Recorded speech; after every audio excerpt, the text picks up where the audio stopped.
Un gros conseil, éteignez les médias grand public. Et pourquoi dites-vous que parce qu'il vous a programmé, cela s'appelle vous programmer pour une raison. Il vous programme à travers les manques, les limites et connaît vos points chauds. Il sait de quoi vous avez peur. Il va se concentrer sur le fait qu'il le signalera. Et les nouvelles grand public ne trouveront rien de mal qui s'est passé aujourd'hui à Londres. Ça ira bien au Texas. La meilleure façon de prédire votre avenir est de le créer. Non pas à partir du connu, mais à partir de l'inconnu. Et quand toi et moi nous nous sentons à l'aise chez un étranger, c'est là que la magie opère. Et cela n'arrive jamais dans les choses connues. Rob commence avec vous. Tout commence avec vous. Et tout commence par votre esprit. Et tout commence par votre subconscient. C'est là que vous vous retrouverez dans votre vie. C'est ce que vous pensez et ressentez inconsciemment. Et les gens apprennent l'information et la stockent dans leur cerveau et peuvent la répéter. Les gens commencent à réfléchir à ce qu'ils vont en faire. Lorsqu'ils commencent à réfléchir à quoi en faire, ils commencent à installer du matériel neuronal dans leur cerveau, les menant vers un nouvel avenir. Ainsi, vous pouvez vous asseoir sur votre chaise et visualiser une immense richesse. Et vous pouvez dire que j'aurai beaucoup de chance et que je ferai consciemment toutes ces choses positives. Mais si vous pensez inconsciemment que l'argent est mauvais, vous ne le mettrez pas dans votre vie. Ou si vous transportez de l'argent, vous le saboterez et vous vous en débarrasserez rapidement. Je ne sais pas comment c'est à Londres, mais aux États-Unis, les gens gagnent à la loterie et font faillite. 1 an plus tard, ils gagnaient des millions. Et il semble absurde qu'ils fassent faillite, qu'ils aient perdu tout leur argent.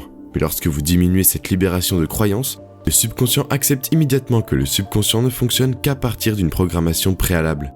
Et presque tous les anciens programmeurs manquent et sont limités. La peur s'inquiète pour l'existence, naturellement, alors que nous essayons juste de vivre ici sur cette planète. Mais ce que moi et les autres disons, écoutez, vous ne pouvez pas seulement survivre, vous pouvez grandir, vous pouvez avoir une vie heureuse, il vous suffit de travailler dur un peu. Et c'est un petit travail de regarder vos croyances. Parce que ma règle d'or est que vous changez vos croyances, vous obtenez une réalité différente. Ce que je regarde ici, c'est l'idée que vous obtenez votre propre réalité. Vous créez vos propres réalités à partir de vos croyances. Vous changez vos croyances et vous obtenez une réalité différente. La vie est une illusion d'optique. C'est ainsi que je vois la vie comme une illusion d'optique. Ce que vous voyez sur la base de vos croyances. Quand j'étais sans abri et que j'étais pauvre pendant 10 ans, quand je regardais le monde, je ne voyais pas l'abondance. Je voyais le manque, je voyais les ténèbres et je voyais la rareté. Et je peux en trouver la preuve. Je peux regarder autour de moi et aller. Je vais voir ces gens dans la rue et leur demander un travail à chacun. Et chacun d'eux a dit non. J'essaye d'être un auteur et je peux vous montrer tous les votes négatifs. J'ai ma preuve que la vie craint. Et la vie est pleine de limitations et la vie est pleine de rareté. J'ai toutes les preuves. J'ai beaucoup de preuves aujourd'hui. Je peux regarder autour de moi et dire « Hey, je vis le style de vie.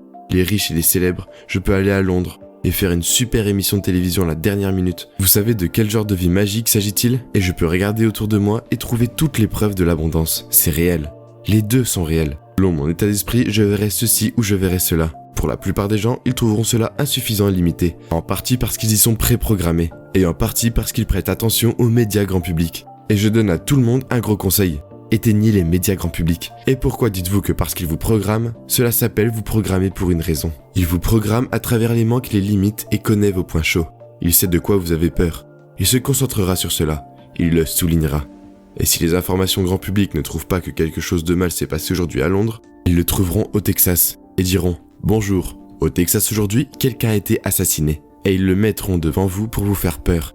Et puis ils garderont votre attention pour vous dire des annonces. Cela vient ensuite. J'ai dit de désactiver le public. Ce n'est pas pour vous, à cause de la prospérité que vous êtes et de ce que vous faites ici.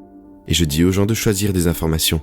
Vous donnez votre cerveau, vous donnez à votre âme à manger. Vous montrez votre inconscient subconscient. Sélectionnez une sorte de sagesse et distinguez. Vous vous méritez pour cette vie abondante. Donc, tous deux existent. Vous devez savoir que lorsque vous grandissez, et surtout vous en particulier, vos parents n'ont peut-être pas une habitude abondante. J'ai dit à tout le monde, tes parents ne s'allument probablement pas. Peut-être qu'ils n'étaient pas monsieur et madame Bouddha.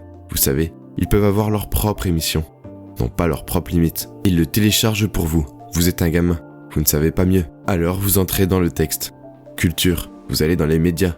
Vous entrez dans le système éducatif. Et ce n'est pas se programmer pour survivre. C'est programmer. Je veux dire, c'est vous programmer pour exister. Il ne s'agit pas de vous programmer pour grandir, pour exceller. Et à un moment donné, si vous avez de la chance, vous regardez un film comme The Secret, vous lisez un livre, peut-être le mien, ou l'un des autres auteurs. Vous regardez une émission comme celle-ci, et tout à coup, peut-être que la vie pourrait être différente. Peut-être que je n'ai pas à disparaître partout. Je peux peut-être voir la richesse. Donc pour moi, il y a une illusion d'optique. Les deux sont disponibles. vous pouvez choisir. Ainsi, lorsque vous modifiez cela, se programme enfin le logiciel. Vous verrez quelque chose de différent. C'est la meilleure technique. C'est une technique qui existe depuis 1900. Selon le livre Polyhavana, cela s'appelle jouer à un jeu heureux. Et le jeu linéaire est que vous cherchez quelque chose de bien. À règle générale, il y a quelque chose de bon dans tout le monde et dans chaque situation. Et il y a des gens et des situations qui vous mettront au défi. Mais il faut se concentrer, il faut regarder et il faut dire quelque chose de bien ici. J'ai acheté une photo il y a longtemps. Il y avait un dicton dessus qui disait d'entraîner son esprit à voir le bien dans toute situation. Et je l'ai acheté parce que la phrase façonne votre esprit. Cela revient à ce que nous avons dit plus tôt. Où vous n'êtes pas vos pensées. Vous en êtes séparés. Et donc avec l'expression, votre esprit fonctionne comme un chiot. Dressez votre chiot, utilisez le bac à litière, entraînez votre chat à vous dire qu'il peut vous nourrir. Entraînez votre esprit pour voir le bien dans chaque situation, la première fois. Tu fais ça? Ouais. Ça peut être un combat. Ça peut donner l'impression que oh, c'est vraiment dur. Mais si vous vous y tenez, vous commencerez à voir de bonnes choses partout. C'est simple, c'est facile, ça ne coûte rien. Commencez dès maintenant. Utilisez une technique et commence à s'enrichir. Le meilleur moyen de prédire votre avenir est de le créer. Non pas à partir du connu, mais à partir de l'inconnu. Et quand toi et moi nous nous sentons à l'aise chez un étranger, c'est là que la magie opère. Et cela n'arrive jamais dans les choses connues. Il y aura un certain pourcentage de personnes dans cette salle qui appliqueront cette information, qui la personnaliseront, qui la démontreront. Et les gens apprennent l'information et la stockent dans leur cerveau et peuvent la répéter. Les gens commencent à réfléchir à ce qu'ils vont en faire. Quand ils commencent à penser à ce qu'ils vont en faire, ils commencent à installer du matériel neuronal. Installent du matériel neuronal dans leur cerveau, les préparent pour un nouvel avenir. Et quand tu prendras toutes ces informations et que tu me diras comment je vais les appliquer à ma vie, tu te comporteras conformément à tes intentions. Vous obtenez vos actions égales à vos pensées. Vous avez écouté de grands leaders. Vous avez des informations précieuses sur le succès. Vous comprenez ce qu'est l'intelligence émotionnelle et comment elle peut changer une culture. Vous commencez à l'appliquer à votre vie. Si vous pouvez le faire, vous vivrez une nouvelle expérience. Et cette nouvelle expérience enrichira vos circuits cérébraux parce que c'est ce que fait l'expérience. Et alors vous vous sentirez comme un chef. Vous vous sentirez bien. Vous vous sentirez clair. Et le moment où vous ressentez ce sentiment, chimiquement vous apprenez à votre corps à comprendre ce que votre esprit comprend intellectuellement. On pourrait dire que la connaissance est pour l'esprit et que l'expérience est pour le corps.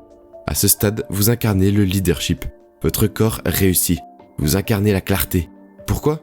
Parce que les émotions sont des expériences et de la chimie. Et au moment où vous vous sentez sans émotion, vous avez chimiquement appris à votre corps. Pour comprendre ce que votre esprit a compris intellectuellement, vous êtes l'incarnation de la connaissance. Mais maintenant, c'est là que les experts entrent en jeu. Après avoir vécu cela une fois, vous pourrez le répéter. Et les grands du monde n'ont pas été lésés. Ils ont continué à travailler pour multiplier l'expérience. Et si vous pouvez répéter cette expérience encore et encore, neurologiquement et chimiquement, vous conditionnerez le corps à devenir l'esprit. Maintenant, ce sera inné en vous. Ce sera une seconde nature. Ce sera facile. Ce sera familier. Ça sera populaire. Ça sera disponible automatiquement. Vous avez fait beaucoup de fois. Qui vous êtes maintenant. Après cela, notre travail va de la philosophie. Pour commencer le maître, l'esprit dans un corps d'âme. De la connaissance à l'expérience. La sagesse et la pensée est. Et vous et moi avons tous les muscles biologiques et les nerfs pour le faire. Et certaines personnes auront toutes ces informations. Et ce sera de la philosophie. Ils ne l'appliqueront jamais. Ceux qui l'appliquent et en font l'expérience une fois penseront qu'il les définit. Et ceux qui l'incarnent et se font indigènes, les vrais leaders du monde, ça deviendra eux-mêmes. Ils n'ont pas à penser au leadership, ils sont au leadership. Ils n'ont pas à penser au succès, ils réussissent. C'est devenu leur personne. Donc, nos recherches et nous avons travaillé avec de nombreuses entreprises aux États-Unis, au Mexique et en Europe.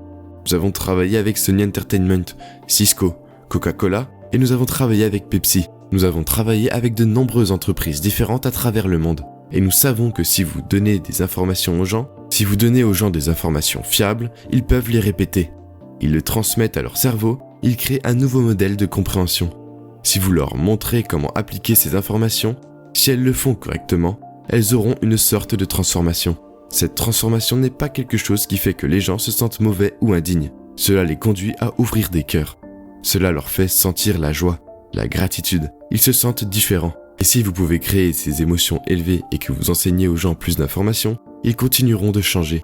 Et cela s'appelle l'évolution. Donc si vous pensez que les mêmes pensées mènent toujours aux mêmes choix, les mêmes choix mènent aux mêmes comportements. Les mêmes comportements mènent aux mêmes expériences ensemble et les mêmes expériences créent les mêmes sentiments. Et maintenant vous êtes attiré dans votre ancien moi, mais de nouvelles pensées mèneront à de nouveaux choix. et de nouveaux choix entraîneront de nouveaux comportements. Un nouveau comportement devrait créer de nouvelles expériences et de nouvelles expériences devraient créer de nouvelles émotions. Et cela inspirera l'évolution. Nous disons que votre personnalité crée votre réalité personnelle. Et votre personnalité est composée de ce que vous pensez, de ce que vous faites et de ce que vous ressentez. Vous pouvez dire que votre personnalité est votre état. Alors maintenant, génie, si vous continuez à avoir les mêmes pensées, continuez à afficher les mêmes comportements, continuez à vivre selon les mêmes sentiments et émotions, votre réalité personnelle restera la même. Mais si vous avez de nouvelles pensées qui mènent à de nouveaux choix, de nouvelles actions qui créent de nouvelles expériences, qui vous font vous sentir différent, vous commencerez à entrer dans un nouvel avenir. Combien de personnes apprennent cela ? Ainsi, la plupart des gens essayent de créer une nouvelle réalité personnelle avec la personnalité et cela ne fonctionne pas. Il faut vraiment devenir quelqu'un d'autre.